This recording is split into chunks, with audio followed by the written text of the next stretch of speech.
जिनके साथ आप काम कर रहे हैं या आइडिया उनके साथ आपकी कोहेजन हो और सारे टीम प्लेयर्स हो। लेकिन एक और इम्पॉर्टेंट चीज़ ये होती है कि आप मुख्तलिफ जो लोग हैं वो मुख्तलिफ स्किल्स उसमें लेके हैं। इंपॉर्टेंट चीज़ ये भी होती है कि आइडिया को आप सक्सेसफुली बिजनेस सक्सेस में कन्वर्ट कर सकें। जो कंपनीज ई कॉमर्स की तरफ अब तवज्जो नहीं दे रही, अक्सर बैंकरप्ट हो रही। ई कॉमर्स ने अमेरिका में बिजनेस को ट्रांसफॉर्म कर दिया है।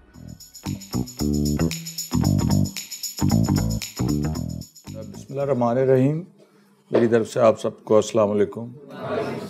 मैं क्योंकि फॉरेन सर्विस से हूँ, मुख्तलिफ मुल्कों में रहा हूँ और बिजनेस से इंट्रैक्शन भी हुआ है। दूसरा ये कि मेरी क्योंकि बोथ बैचलर्स और मास्टर्स दोनों बिजनेस एजुकेशन के हैं, बिजनेस की एकेडमिक सेंस है, ये मैं अपनी ऑब्जर्वेशन से बात करूँगा। देखिए, जो मैं 1994 में पहली दफ़ा USA पढ़ने गया था, वहाँ 1994-95 में ही इंटरनेट जो था यूएस में वो आना शुरू हुआ और वो एक बड़ा डिफरेंट सा दौर था। तो लेकिन आप ये देखें कि उस दौर के बाद आज ये कोई 27, 28, 29 साल हुए, दुनिया कितनी ट्रांसफॉर्म हुई है। अगर आप उस ज़माने की आप नेट पे सर्च करें और अगर आप देखें कि जी 1990 में दुनिया में जो लीडिंग 50 कंपनियां थीं, तो उनमें ज़्यादा कोई ऑयल एंड गैस होगा, कोई स्टील में होगा, कोई कार मैन्युफैक्चरर्स होंगे। बल्क जो है ना, बड़ी दुनिया की कंपनीज वो होती थी। फिर आप 2000 को देखें, 2010 को देखें, 2020 को, ये आप ज़रूर सर्च करके देखिएगा। आप देखेंगे कि आज जो दुनिया में शायद पहली 30-40 कंपनियां लीडिंग हैं, वो शायद उनमें से आधी से ज़्यादा 15 या 20 साल पहले एग्जिस्ट ही नहीं करती थी। फेसबुक, सोशल मीडिया, बहुत सी व्हाट्सएप, ये सारी आईटी कंपनीज ये तो एग्जिस्ट नहीं करती थी। तो इससे ये पता लगता है कि कितनी जल्दी मतलब एक कंपनीज को रिप्लेस दूसरी कंपनी से। और ये जो अब नई कंपनियां जो ऊपर आई हैं इतनी क्विकली, वो क्या हैं? बेसिकली ये आइडियाज थे ना इंसानों के, कि जी फेसबुक भी एक आइडिया था। ये जो दूसरी भी कंपनीज हैं, छोटे छोटे आइडियाज थे। आप ऐसे लोगों की जब बायोग्राफी पढ़ते हैं, मतलब स्टीव जॉब्स की पढ़ें या ये माइक्रोसॉफ्ट के ओनर पढ़ें, या ये देखते हैं कि जी वो 2-3 लोग थे, उन्होंने महसूस किया कि जी कि ये मुख्तलिफ टेक्नोलॉजीज को मिक्स करके या इस तरह की चीज़ करके इनोवेशन ला के एक ऐसी चीज़ क्रिएट कर सकते हैं जो कंज्यूमर को अट्रैक्ट करेगी। और अब आप देखते हैं कि कितनी जल्दी इन कंपनियों की वैल्यूएशन क्या है। और अगर आप यूएस में अब जो लीडिंग कंपनीज देखें तो वो इस तरह की कंपनीज ही हैं, टेक।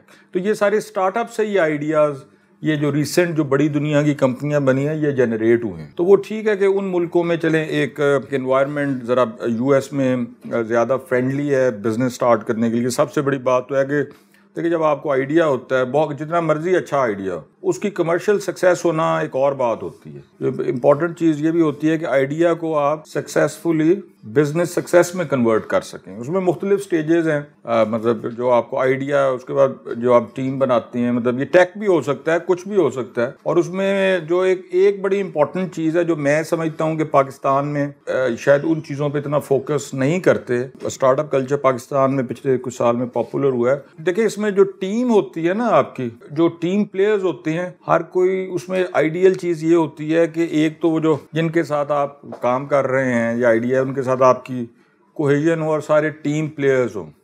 लेकिन एक और इम्पॉर्टेंट चीज़ ये होती है कि आप मुख्तलिफ जो लोग हैं वो मुख्तलिफ स्किल्स उसमें लेके हैं। मतलब ये नहीं कि अगर के सिर्फ टेक जिसको पता है तो उसको तो टेक पता है ना। बिजनेस डेवलपमेंट जो है वो एक सेपरेट चीज़ है, मतलब मार्केटिंग सेपरेट चीज़ है, ब्रांडिंग, मतलब ये मुख्तलिफ फील्ड्स हैं। तो स्टार्टअप्स का फेलियर का रेशो तो हर जगह ही हाई होता है। लेकिन एक जो बहुत बड़ी वजह मैं आपको ये बता दूं, जो टीम है ना, उसमें आपको सारी जो उसके इंग्रेडिएंट्स हैं, स्किल सेट के लोग आपको बीच में लाने की ज़रूरत होती है। मिसाल के तौर पे मेरा बिजनेस का ज़रूर एजुकेशन है, सब कुछ है, लेकिन मुझे आईटी का तो नहीं पता। लोग समझते हैं मैंने सिलिकॉन वैली में काम किया क्योंकि मैं स्टार्टअप्स वगैरह के साथ भी था कि जी मुझे आईटी की बहुत कोई टेक्निकल समझ है, जो कि बात सही नहीं है।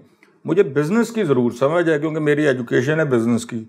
अमेरिका में भी पिछले 20 साल में ई कॉमर्स जो है वो काफ़ी फ्लरिश हुई है। और कोविड के दिनों में तो उसको बिल्कुल बूस्ट मिला। बूस्ट से मुराद है कि क्योंकि लोग घरों में कन्फाइंड थे, तो जो डिलीवरी या सर्विसेज एक्सेस करना, उस पर वो टेक्नोलॉजी पे ज़्यादा डिपेंडेंट है। तो उसने जो कर्व था, जिसको मतलब शायद सफ़र वो कहते हैं कि अगले 10 साल में पूरा होना था, तो वो शायद 3 साल में थोड़ा एक्सेलरेट प्रोसेस। और ये वहाँ उनकी इकोनॉमी में ई कॉमर्स का जो रेशो है वो बढ़ता जा रहा है दिन ब दिन, क्योंकि ये ज़्यादा चीज़ें रिफाइंड। अच्छा, इसकी वजह से आप ये देखें कि अमेरिका में जो कंपनीज ई कॉमर्स की तरफ अब तवज्जो नहीं दे रही, वो बिजनेस वाइज ही अक्सर बैंकरप्ट हो रही हैं। उसकी मैं आपको वजह बताता हूँ। मिसाल के तौर पर आप में से किसी ने वॉलमार्ट का सुना है? अब वॉलमार्ट हुआ ये है कि जो उनका बिजनेस मॉडल होता था, बिजनेस मॉडल ये होता था कि जी आपने स्पेस ली है, बहुत बड़ा स्टोर बनाया है, आपने वेयर हाउस लिया है, सब कुछ।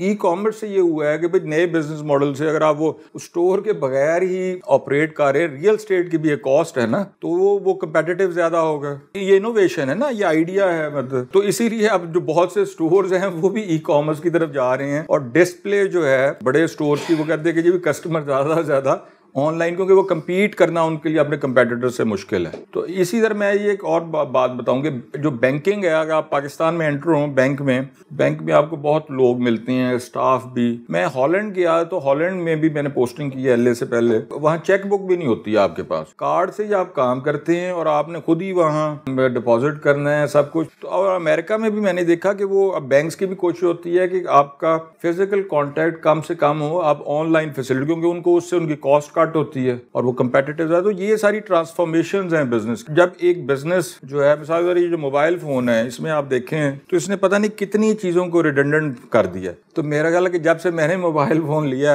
मैंने तो घड़ी बांधना भी बंद कर दी है। एक चीज, ये प्रोडक्ट क्रिएट हुई है, लेकिन इसकी वजह से बहुत सी बिजनेसेस ने अपनी वैल्यू लूज भी की। तो इसलिए ये रेलेवेंट भी रहना होता है। जहाँ नई चीज़ें आ रही होती हैं, इस वक्त एग्जिस्टिंग बिजनेसेस में भी ये होता है कि आप अगर वक्त के साथ मूव नहीं करेंगे, दूसरे तो मूव करेंगे ना, तो हो सकता है आप इररेलेवेंट हो जाए। हमारे मुल्क की निस्बत उन मुल्कों में जो डेवलप्ड हैं, वो ये ज़्यादा चांस होता है, क्योंकि वहाँ कंपेटिटिवनेस ज़्यादा है, ज़्यादा कट थ्रोट कंपटीशन है, तो ज़्यादा जिसको हम कहें कैपिटलिज्म ज़्यादा इंटेंसिव है, तो वहाँ ज़्यादा ये।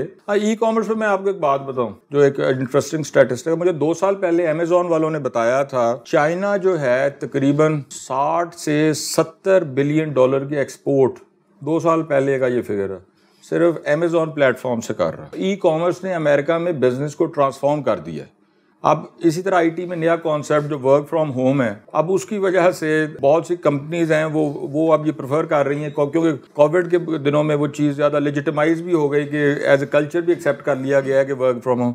तो ये देखिए, वहाँ अमेरिका में रियल स्टेट भी इसकी वजह से आप सुनते हैं कि जी सैन फ्रांसिस्को में बड़े बड़े एरियाज वीरान हो गए हैं, क्योंकि लोग अब कहीं उन्हें दूर जाके घर ले लिए, क्योंकि अब उनको रोज़ दफ्तर नहीं आता। तो ये सारी देखें, जो इस दुनिया में, जिस दुनिया में हम रह रहे हैं, उसके अंदर बहुत तेज़ी से अपॉर्चुनिटीज़ क्रिएट होती। तो ये जो स्टार्टअप बेसिकली क्या है, स्टार्टअप यही ना कि आपने कोई अपॉर्चुनिटी देखते हैं कि जी कोई वैल्यू प्रोपोजिशन है। और हमारे जैसे मुल्क में आपको बात बताऊं, वो जो मुल्क हैं, वेस्टर्न मुल्क हैं, वो बहुत एडवांस्ड हैं। तो बहुत सी चीज़ें जो सॉल्यूशंस हैं बहुत से प्रॉब्लम्स के, वहाँ उधर तो देखिए ना कमर्शियली एप्लीकेबल भी हुए हैं और सक्सेस एग्जाम्पल्स भी हैं। तो आपके लिए तो ये चीज़ भी आसान है कि आप ये देखेंगे जी कि जो पाकिस्तान में कोई इस किस्म का इशू है या इनएफिशिएंसी है किसी सिस्टम में, या आपके लिए बिजनेस अपॉर्चुनिटी, तो मुख्तलिफ मुल्कों में वहाँ कोई कंपनीज हैं, उन्होंने उसको सक्सेसफुली कैसे रेप्लिकेट किया। क्योंकि बिजनेस आइडियाज़ ही होते हैं ना, एक ये भी चीज़ होती है कि आप उसको सक्सेसफुली कर रहे हैं तो आप क्विकली उसको रेप्लिकेट करें। तो ये भी एक आसान तरीका। अच्छा, मैं पाकिस्तान के अब जो मुख्तलिफ शहरों में मैं गया हूँ, तो मैंने एक चीज़, मैं गुजरांवाला, सियालकोट, उसके बाद मैं फैसलाबाद गया, मैं मुल्तान भी गया, कराची गया, पेशावर गया, और इस्लामाबाद में तो मैं रहता हूँ और लाहौर से मेरा ताल्लुक़ है। और अब मैं जब फैसलाबाद गया तो एक पाकिस्तान के एक लीडिंग कंपनी है जिनके पास कोई 25-30 हज़ार बंदा वहाँ एम्प्लॉयड है, बड़ी उनकी आप अंदाज़ा कर सकते हैं कितनी एक्सपोर्ट्स भी थी। तो उन्होंने वो मुझे फैक्ट्री का जब विज़िट कराया, तो एक जगह मैंने उनसे ये पूछा शर्ट, वो मैंने कहा जी आप कितने की बेच रहे हैं? तो उन्होंने कहा कि जी $7, ठीक है। तो मैंने उनसे कहा जी कि ये जो ग्लोबल ब्रांड है, इस प्रोडक्ट को वहाँ कितने की बेचेंगे? उन्होंने कहा कि प्रोबेबली $70 से $80। अब ये जो डिफरेंस है, ये किस चीज़ का है? थोड़ी बहुत लॉजिस्टिक्स कॉस्ट है, ठीक है जी, पाकिस्तान से उन्होंने कुछ सेलर की कॉस्ट है, लेकिन बल्क क्या है? तो गेन कौन इसमें कर रहा है? ब्रांड कर रहा है। और यही चीज़ हम अनफॉर्चुनेटली लैक करते हैं पाकिस्तान में। ब्रांड्स जो हमारे हैं ना, वो ग्लोबल नहीं है अभी तक।